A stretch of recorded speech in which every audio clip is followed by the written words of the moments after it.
Hello, everybody. Today's lesson, we are focusing on conclusions and valid arguments.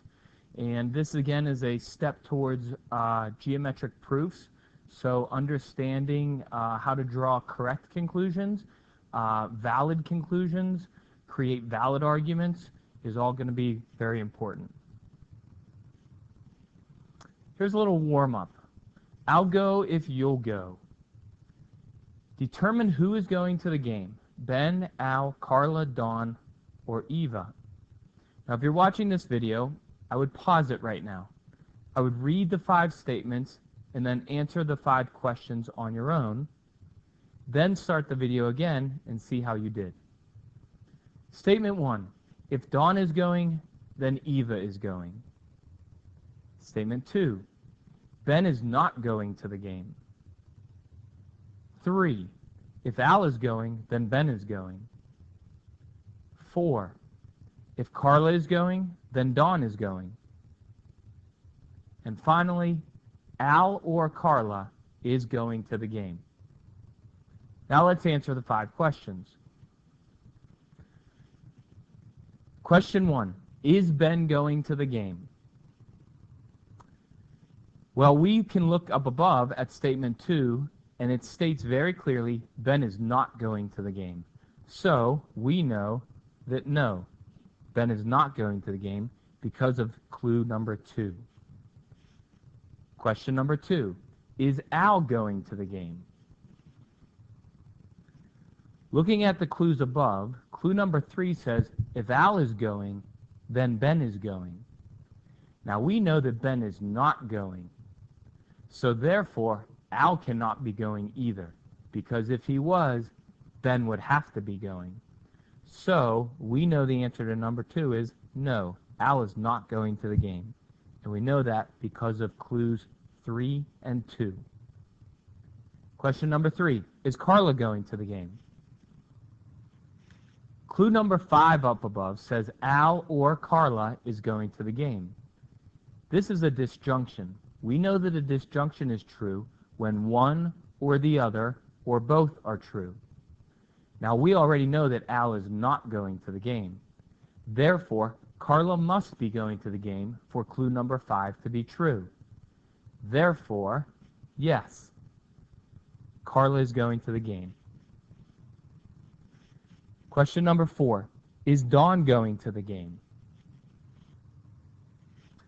Well, clue number 4 gives us the answer. If Carla is going, then Dawn is going. And we already know that Carla is going, therefore, yes, Dawn is going. And finally, question number 5, is Eva going to the game?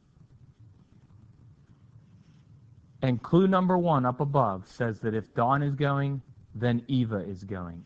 So therefore, yes, Eva is going to the game. This warm-up helps us apply our understanding of both conjunctions, disjunctions, conditional statements, and negations. All right, moving on. We introduce a few more vocabulary terms. First, the premise. The premise is a given statement in an argument. The conclusion, a statement resulting from the premise of a logical argument. And finally, a valid argument, an argument that uses rules of logic. Let me remind you that the expectation is that you are taking notes during this lesson. So if you need to pause the video and write these definitions down, do so. Next, we're going to introduce our rules of logic. The first rule of logic is called the direct argument. And it goes something like this. If P is true, then Q is true. P is true. Therefore, Q is true. The 3 bullets that you see here on the left form the direct argument. We can represent the direct argument as a Venn diagram. Notice in our Venn diagram that circle P is inside of circle Q. When P is true, we are inside of circle Q, which means Q is also true. And then finally, the notation over on the right. If P, then Q is represented by this first statement. Next, we state P, meaning P is true. And finally, our conclusion. Therefore, Q. The English words that you see here in the bullets and the notation that you see over here are the same.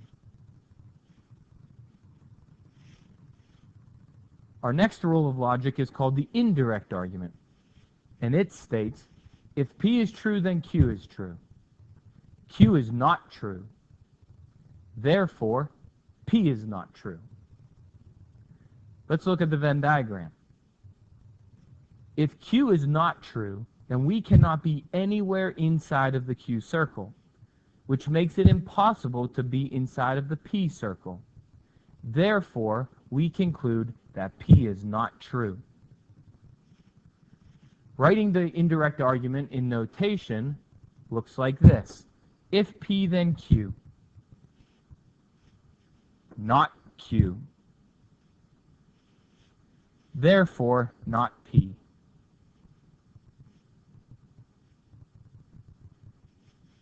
Continuing on, the next rule of logic is called the chain rule. It states, if P is true, then Q is true. If Q is true, then R is true. Therefore, we can conclude, if P is true, then R is true. Looking at the Venn diagram, we can represent the chain rule with the three circles for R, Q, and P. P is inside of Q and R. Q is inside of R. If P is true, that means that we are somewhere inside of the P circle. While that red dot is also inside of the Q circle and inside of the R circle. So we can conclude that if P is true, then R is true. You can see the notation of the argument on the right. If P is Q, if P, then Q. If Q, then R. Therefore, if P, then R.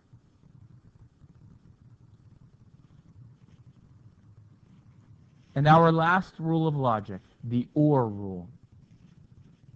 P is true or Q is true. P is not true. Therefore, Q is true. This goes back to our definition of a disjunction. We know that one or the other thing or both things could be true. But for a disjunction statement or an OR statement to be true, we need at least one thing to be true. So, if P is not true, then we are not inside of the P circle. But we still must be inside of the Q circle in order for the statement to be true. Written in notation, we can see P or Q. That's our disjunction. Not P, therefore Q.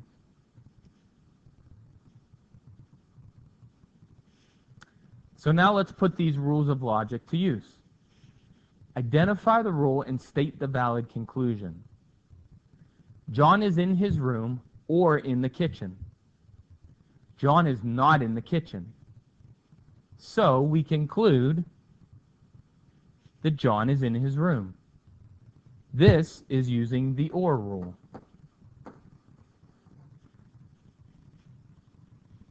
Number 2, if I take the number 10 bus, then I can get to the mall. If I can get to the mall, then I can go to the movies.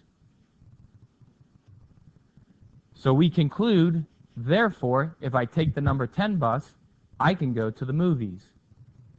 This is the use of the chain rule.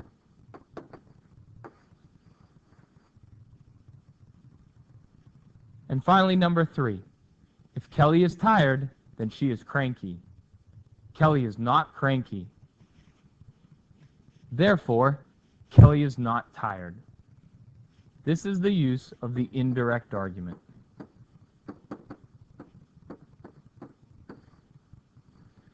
Now, if you're reading these saying, hey, these make sense to me, these are easy, well, that's simply because you've applied good logic throughout your life. Next, we're going to apply our rules of logic to recognizing invalid arguments. It's going to be very important then when trying to recognize invalid arguments that you simply try to apply the rules of logic. If a rule of logic is applied, then it's a valid argument. If a rule of logic is not applied, then it's an invalid argument. Let's look at some examples. If a number is a multiple of 20, then it is a multiple of 5.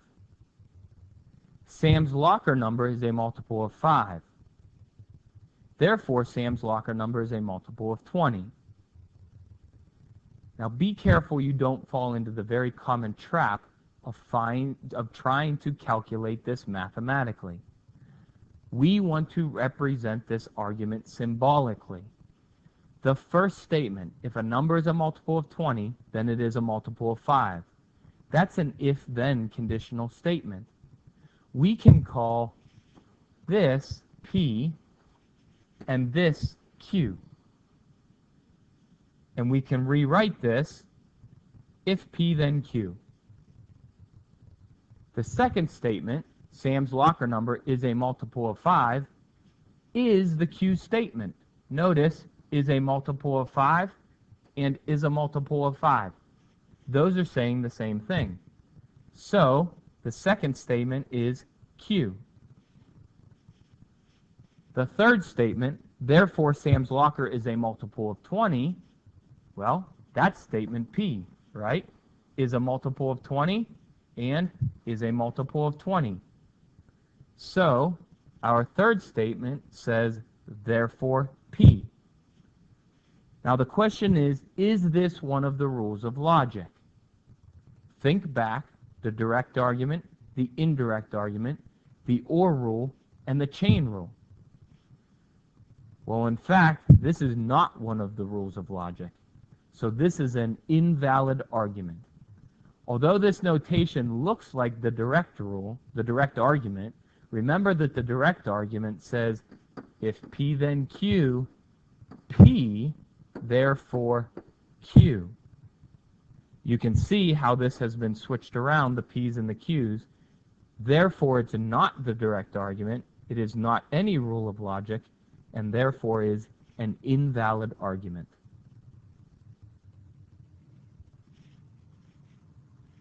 Here's a second one. If x equals 5, then 2x plus 3 equals 13. 2x plus 3 does not equal 13. Therefore, x does not equal 5.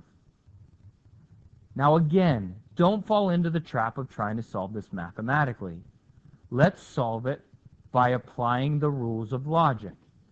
First, we rewrite the argument symbolically. If P, then Q. The next statement says 2x plus 3 does not equal 13. Well, remember our statement Q says 2x plus 3 does equal 13. So our next statement is actually the negation of Q. Therefore, x does not equal 5. Well, statement P said x does equal 5. Now we're saying it does not equal 5. So we write, therefore, not P.